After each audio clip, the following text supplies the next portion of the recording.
Hello, કેમ છો બધા? આજે હું મારી ચેનલ ટેસ્ટી ફૂડમાં તમારા માટે લાવી છું મગની દાળનો હલવો. એ વિડીયો જોજો અને ગમે તો લાઈક, શેર અને સબસ્ક્રાઈબ કરજો. મારી ચેનલને સબસ્ક્રાઈબ કરવાનું ના ભૂલતા, જેથી આવનારા દરેક વિડીયોની નોટિફિકેશન આપને સૌથી પહેલાં મળે. સાથે બેલ આઇકન પણ પ્રેસ કરજો. તો કેવો લાગ્યો છે વિડીયો એના માટે જરૂર કમેન્ટ કરજો. Thank you. મગદાળનો હલવો બનાવવા માટે આપણે પીળી 1 કપ મગની દાળ જોશે. કોઈ પણ કપથી તમે માપીને લઈ શકો. એ જ પ્રમાણે આગળનું માપ લેવાનું રહેશે.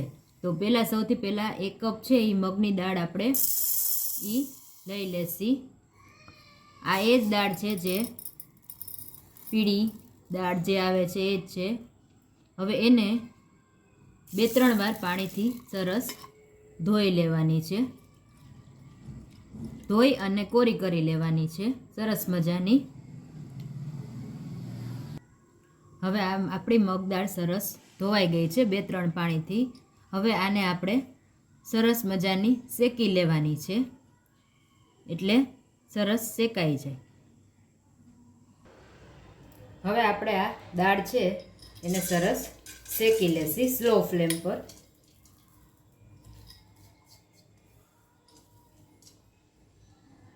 પાણી એકદમ બધું કાઢી લેવાનું, નિતારી લેવાનું અને પછી એને સરસ સ્લો ફ્લેમ પર શેકતું રહેવાનું.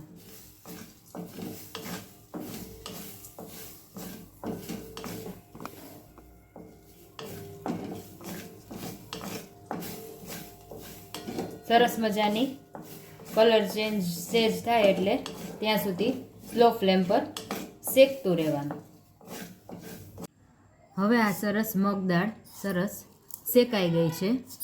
તો હવે એનો આપણે મિક્સરમાં લઈ અને સરસ ઠંડી થઈ જાય એટલે પાવડર કરવાનો રહેશે, ફાઇન પાવડર. સરસ સુગંધ આવે ત્યાં સુધી શેકી લેવાની રહેશે. હવે એનો આપણે પાવડર કરી લેશી. ચાલો, આપણો સરસ પાવડર ફાઇન તૈયાર થઈ ગયો છે. એકદમ સરસ ફાઇન પાવડર તૈયાર થઈ ગયો. 2 કપ દૂધ ગરમ કરવા મૂકવાનું. દૂધ ગરમ કરવાનું 2 કપ જેટલું. હવે એમાં 1/4 કપ અથવા આપણા ટેસ્ટ મુજબ ખાંડ ઉમેરવાની અને દૂધને સરસ ગરમ કરી લેવાનું. ખાંડ ઓગાળી જાય ત્યાં સુધી દૂધને ગરમ કરી લેવાનું. સૌ પ્રથમ 1 કપ ઘી લેવાનું. જરૂર પડે તો 1-2 ચમચી વધારે ઉમેરી શકાય. 1 કપ ઘી લેવાનું. એ ઓગળે ઘી એટલે આપણે એમાં 2 ચમચી રવો અને 2 ચમચી બેસન એ પહેલાં ઉમેરવાનું છે.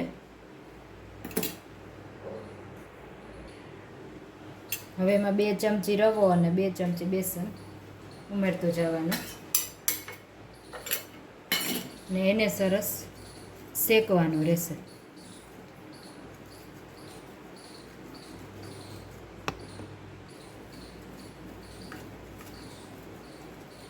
ધીમે ધીમે મીડિયમ ફ્લેમ પર શેકવાનો રહેશે.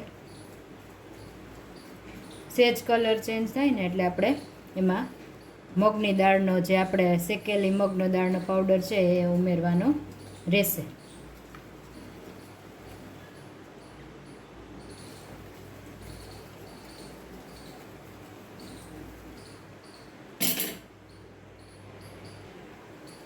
એક બે મિનિટ પછી આપણે એમાં જે 1 કપ મગની દાળનો શેકેલો પાવડર છે ને એ ધીમે ધીમે હવે ઉમેરતું જશે. ઘી ઘટે તો 1-2 ચમચી 2 ચમચી ઉમેરવાનું, નહીંતર જરૂર નહીં પડે. સરસ હવે એને સ્લો ટુ મીડિયમ ફ્લેમ પર શેકતું રહેવાનું છે.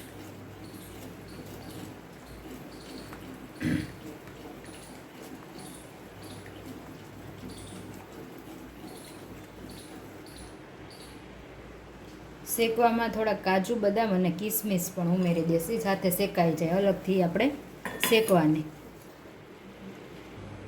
લોટ સરસ શેકાઈ ગયો છે.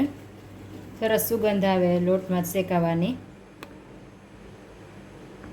એટલે એમાં આપણે જે ગરમ કરેલું દૂધ છે ખાંડવાળું એ ધીમે ધીમે ઉમેરતું જવાનું. 2 કપ જેટલું છે ખાંડવાળું, ટેસ્ટ મુજબ આપણે ઉમેરી દીધી છે.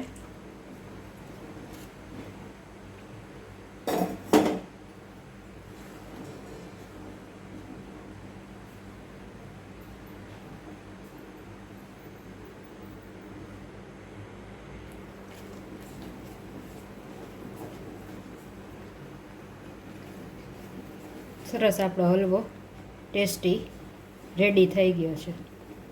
મગની દાળનો હલવો.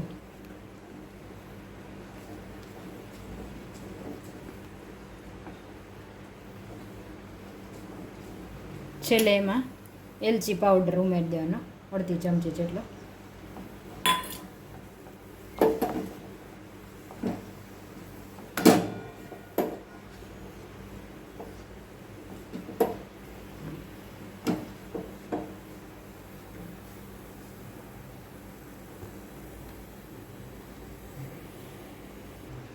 સરસ ટેસ્ટી આપણો હલવો તૈયાર થઈ ગયો છે. જો આપણો ટેસ્ટી મગની દાળનો હલવો તૈયાર છે ને ટેસ્ટી? કહેજો કમેન્ટમાં કેવો બન્યો છે. જો છે ને.